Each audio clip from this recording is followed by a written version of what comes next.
Jalumine est une entreprise de menuiserie aluminium, c'est-à-dire que nous fabriquons des menuiseries aluminium à partir de profilés que nous achetons. Nous transformons la barre après débit, usinage, assemblage, nous montons les menuiseries et puis ensuite nous les posons en chantier.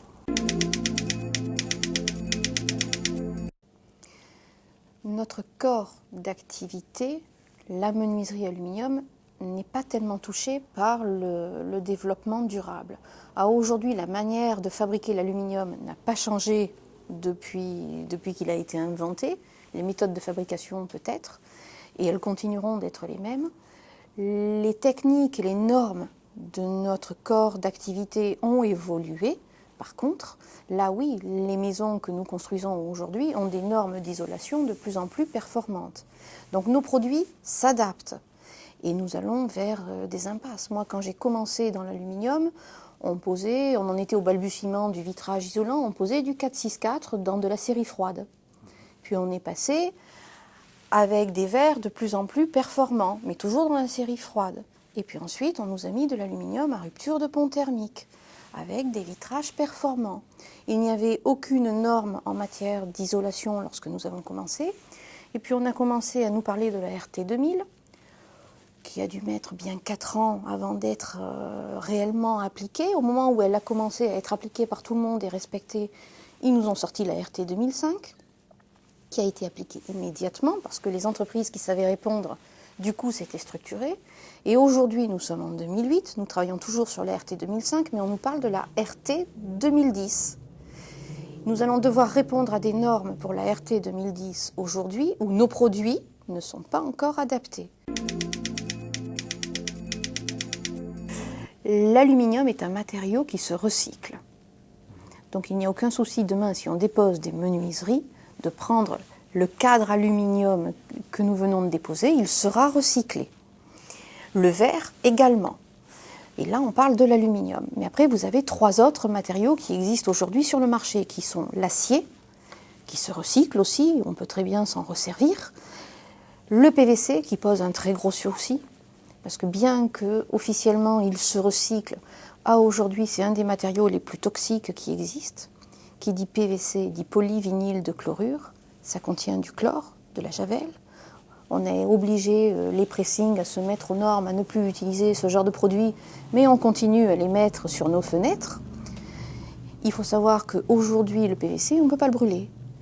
Si demain vous avez un incendie dans un bâtiment, même si vous échappez à l'incendie, mais que vous inhalez les gaz qui se dégagent du PVC en train de brûler, il vous cause des lésions irréversibles dans les poumons. On l'a mis pendant des années dans toutes nos écoles. On commence tout juste à envisager de ne plus le mettre, mais on continue de le mettre dans tous les logements sociaux, pour des raisons de coût. C'est incontournablement aujourd'hui le matériau qui a le meilleur coefficient thermique en matière d'isolation. Donc il a ses avantages et ses inconvénients.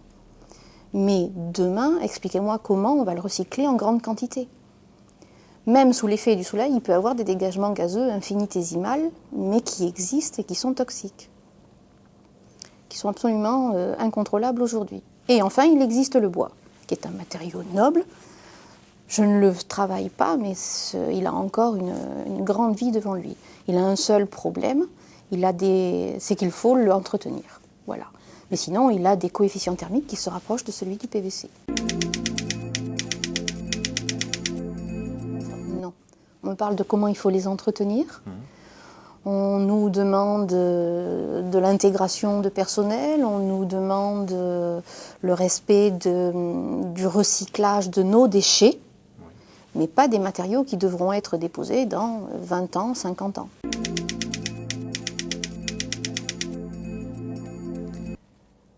Nous ne manquons pas de travail, mais pour avoir le carnet de commandes plein pour un an, comme approximativement nous avons en ce moment, nous répondons en moyenne à une 20aine d'appels d'offres par mois.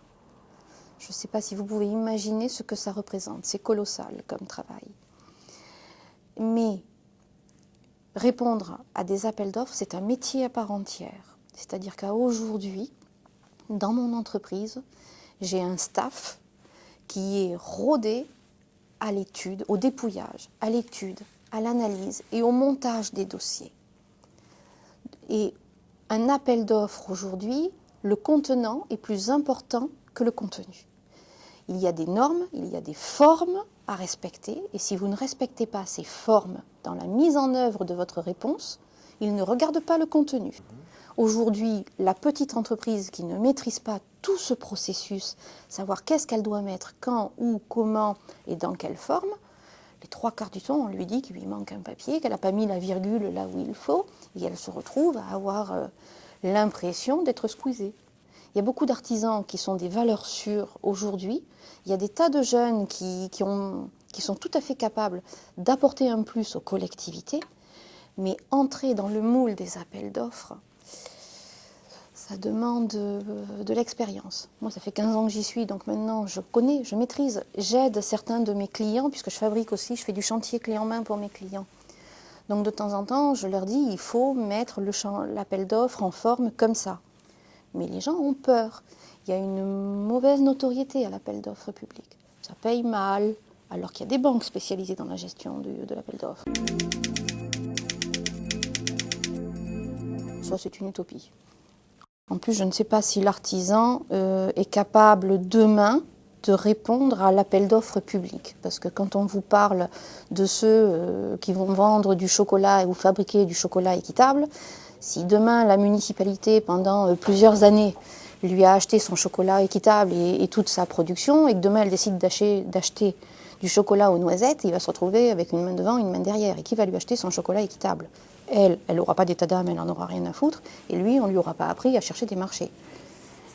Donc il faut penser à tout.